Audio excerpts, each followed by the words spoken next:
Man, let me tell you about something that totally flipped my brain upside down. You know how I've had all kinds of people on here? Fighters, scientists, conspiracy guys, monks, people who claim they've been abducted by aliens, the whole spectrum. I thought I had a pretty good handle on how different cultures work. And then, I went to Mecca. Dude, Mecca. I'm not even kidding. It was like stepping into a whole different dimension. Not just geographically, I mean on a soul level. You can watch documentaries, you can hear people talk about it, you can scroll through Instagram reels of those overhead shots of millions of people in white. But until you're there, you don't feel the vibe. And it's a vibe unlike anything I've felt anywhere. And I've been to some wild places. Amazon rainforest, outer edges of the Himalayas, Vegas on a Saturday night. But this was something else. So, first off, the energy. You get off the plane and you can tell this isn't your regular tourist destination. It's not like Paris where people are taking selfies with croissants.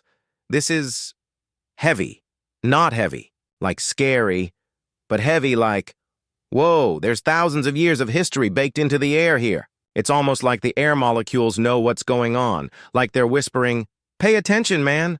I had read about the Hajj and Umrah before, but when you actually see people from literally every country, every skin tone, every accent, all in that same white ihram clothing, bro, it messes with your brain in the best way. Nobody cares who's rich, who's poor, who's got a Tesla at home, or who walked 5 miles barefoot to get here. Everyone is just human. Same uniform, same direction, same purpose. And here's the thing. You know how in MMA there's that moment before the fight where everything else disappears and it's just you and your opponent and the goal? Multiply that by like 1 million people. Everyone moving as one. There's something primal about it. Like some ancient programming deep in us that says, when the tribe moves together, the world feels right. I remember walking towards the Masjid al-Haram, right? And the closer you get, the louder this low hum of voices gets. You're hearing prayers in 100 languages, footsteps on marble, the sound of birds overhead. And then you turn this corner, and boom, there's the Kaaba, dude. I'm not exaggerating. My brain just froze. You've seen it on TV, in photos, in those viral drone shots. But in person, the size, the simplicity, the presence of it, it's like looking at something that's not just physical, like it's an anchor in reality itself. And here's the weirdest part. It's not decorated with gold and jewels like some giant trophy. It's just this simple, cube-shaped structure with a black cloth. But it's the most powerful thing I've ever seen in a cityscape. It's like if a mountain decided to be humble. I just stood there for a while, letting my brain catch up. People are circling it, the Tawaf, and there's this flow, like water around a rock in a stream. Nobody's pushing, nobody's cutting, in line even though it's packed. Everyone's just in sync. And you realize, man, this is a machine that's been running for centuries. Millions upon millions of people have done this same motion, saying the same prayers. You feel small in the best way, like, hey Joe, the universe is big, you're a speck, and that's okay. Now, I gotta be honest. I went in thinking I'd just observe, maybe take some mental notes for the podcast, you know? But something about being in that space, it pulls you in. I found myself doing the circuits, moving with the crowd. And it's not like going around in circles in a Costco parking lot. This is different. Every lap, you're looking at that Kaaba and thinking about your life, your choices, the stuff you've been holding on to that doesn't matter. And by the 5th or 6th lap, you start to feel lighter, not physically, but in your head. Like dropping mental baggage. Here's another thing. You don't hear music there. You don't see ads for buy one get one free coffee. The whole environment is stripped of that noise we don't even realize we live in every day. All you hear is prayer, footsteps, and this giant heartbeat of humanity. It's like a giant reset button for your brain, and I'll never forget this. There was this old guy, maybe 80, moving super slowly with a cane. People are rushing past him, but he's locked in. Every step is deliberate. And I thought, man, that's determination. That's decades of wanting to be here, and now he's here and nothing's stopping him. You see that? And suddenly your back pain or your jet lag just doesn't matter. We stayed until nightfall, and dude, if you've never seen the Masjid al-Haram lit up at night, put it on your bucket list. The whole place glows, the marble, reflects the lights, and there's this soft breeze. It's cooler, calmer, but still buzzing with energy. And when you look up at the sky, the stars above Mecca, it's like they're part of the gathering too. Man, that was just day one.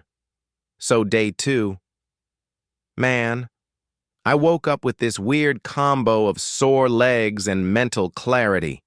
You know that feeling.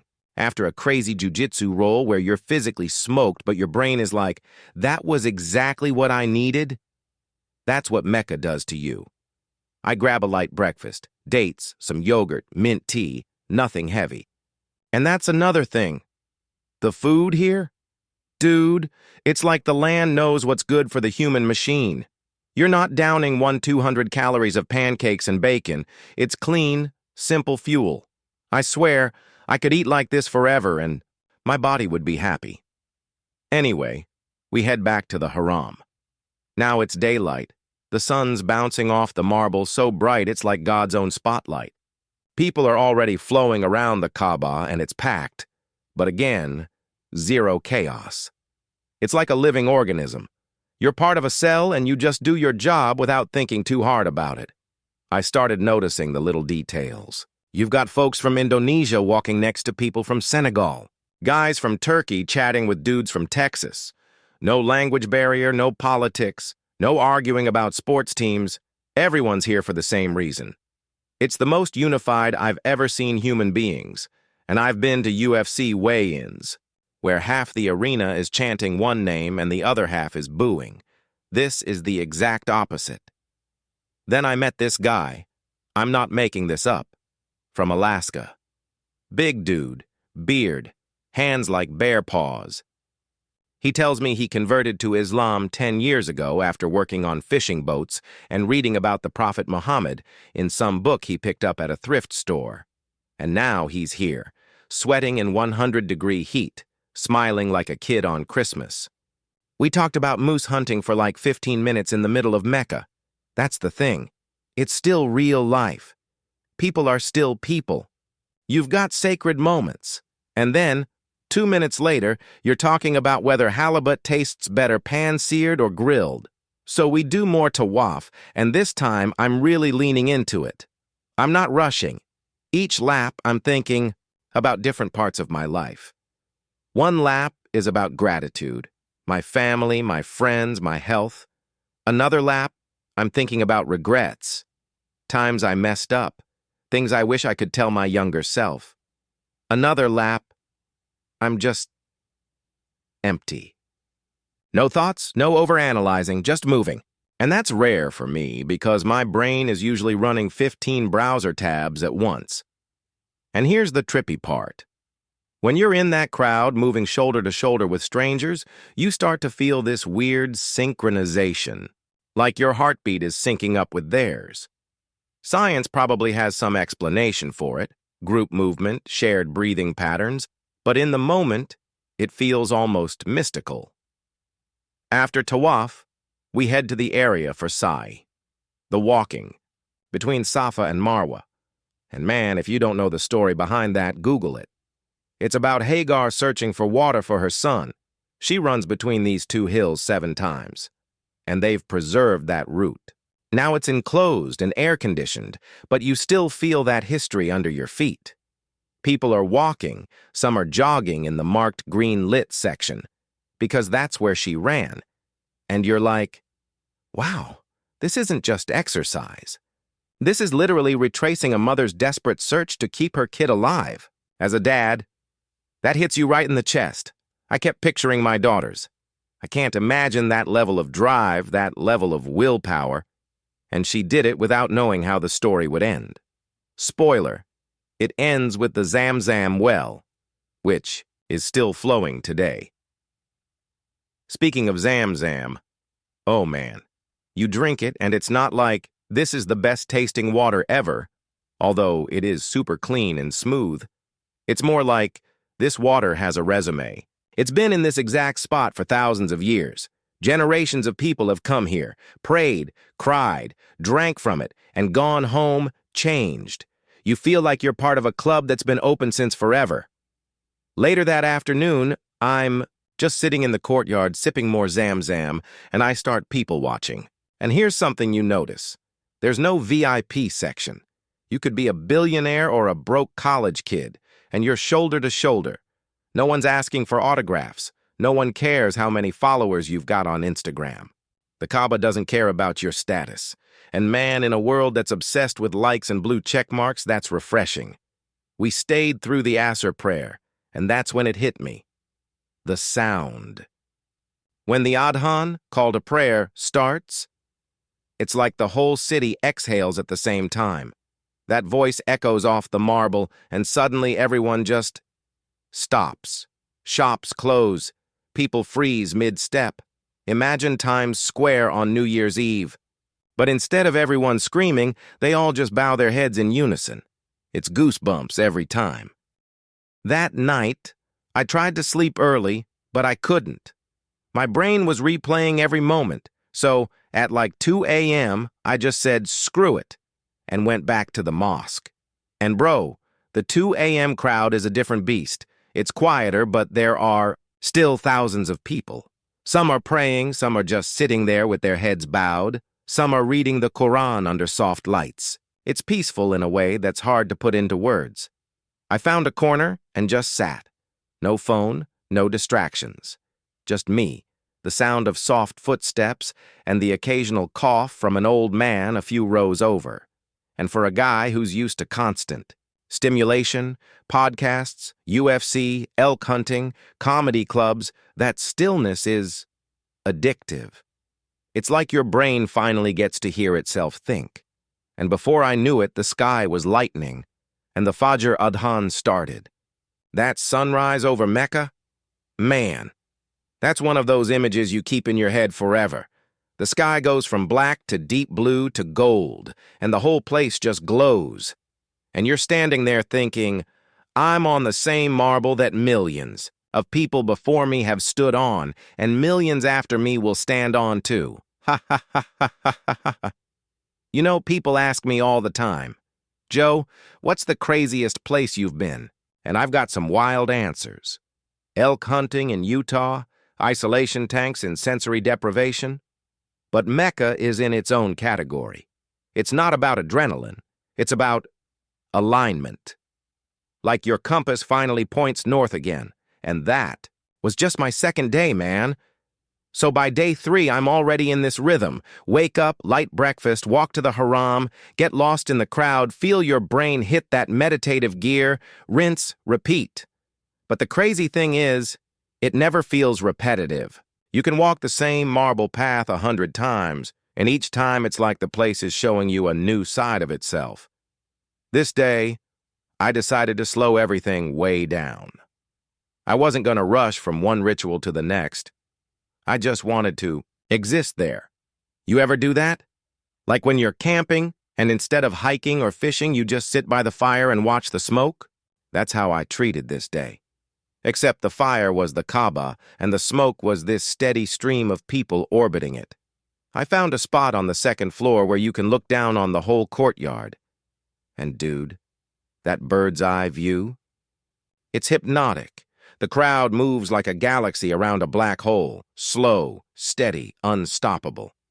I just leaned on the railing for what must have been an hour, watching strangers melt into this one collective motion. You start thinking about how tiny you are in the grand scheme of things. But in a weird way, that makes you feel bigger. Like you're part of something timeless. At one point, this kid, maybe 10 years old, comes and stands next to me. He's got the same wide-eyed expression I probably had on my first day. We both just stood there, not talking, staring down. After, A while, he looks up at me and says in broken English, "Beautiful, yes?" And I'm like, "Yeah, man, beautiful." He smiles, runs off. That's it. 2-second interaction, but it sticks with you. Sometimes you don't need a deep conversation to connect with someone. You just need to witness the same beauty. Later, I went back down to do Tawaf again, and this time I ended up next to a group from Nigeria. They were singing softly as they walked, and it was mesmerizing. Different language, different rhythm, but it somehow fit perfectly into the hum of the whole place. It's like Mecca takes everyone's unique frequency and blends it into one soundtrack. And bro, the humility you feel there is intense. In regular life, you get so caught up in your stuff, your projects, your image, your little victories and frustrations. But here, all that gets stripped away. It's like the spiritual equivalent of shaving your head. No ego, no filters, just raw human being. That afternoon, I wandered outside the main complex into the surrounding streets.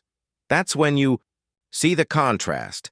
Modern hotels, neon signs, coffee shops, and then a few steps later, you're back in a space that's been sacred for over a millennium.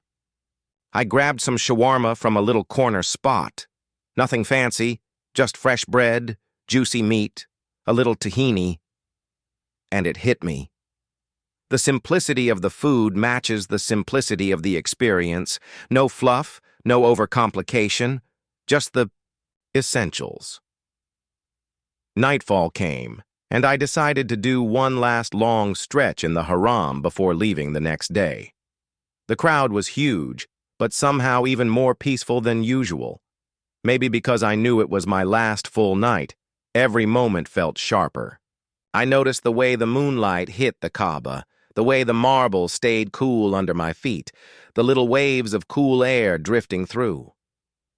Around midnight, I sat near one of the outer gates and just thought about life, about how I spend my time, about what actually matters when you strip away all the noise. I thought about my daughters, how I want them to see the world, not just the Instagram version of it. I thought about the guests I've had on the podcast who talked about spirituality and how now I finally had a reference point for that stillness they describe. And I realized something. Mecca isn't just a place you visit. It's a place that visits you. Like you bring yourself there physically, but the deeper part, that part gets invited, and once it's been there, it doesn't leave. It's in you now. Laughs softly. The funny part is, I went in thinking, this will be great content for the podcast. But man, when you're standing there, the idea of content feels ridiculous. How do you package something like that? Into a soundbite? You can't. You just take it home in your chest. My last Tawaf was right before Fajr. The sky was still dark, but you could feel the light coming. Each lap I tried to memorize the details, the shine on the floor, the soft shuffle of thousands of feet, the smell of clean marble mixed with the faint scent of oud from someone's robe. By the 7th lap, I wasn't thinking about cameras or words anymore, just gratitude. Pure, undiluted gratitude. And then the call to prayer rang out, and everyone stopped, faced the Kaaba, and bowed. That sound, in that moment, with the sky turning gold, it's burned into my memory like a tattoo. Not the kind you regret later, but the kind that becomes part of you. After prayer, I took one last look. No rush, no panic, just goodbye. But it didn't feel like goodbye. It felt like, see you later. I know I'll be back someday. Maybe with my kids, maybe with friends, maybe just me and my thoughts again. But I'll be back, walking away. I felt lighter. Not in some magical, all my problems are gone way. Life's still life, but in a way where you know what to hold on to and what to let go. And that's a hell of a souvenir to bring home. So, yeah, Mecca. Not just a destination. Not just a story for the podcast. It's a reminder that no matter how loud and messy the world gets, there's a place where millions of people can move as one, without ego, without borders, without nonsense. Just humans, pointing in the same direction. And, dude, that's beautiful.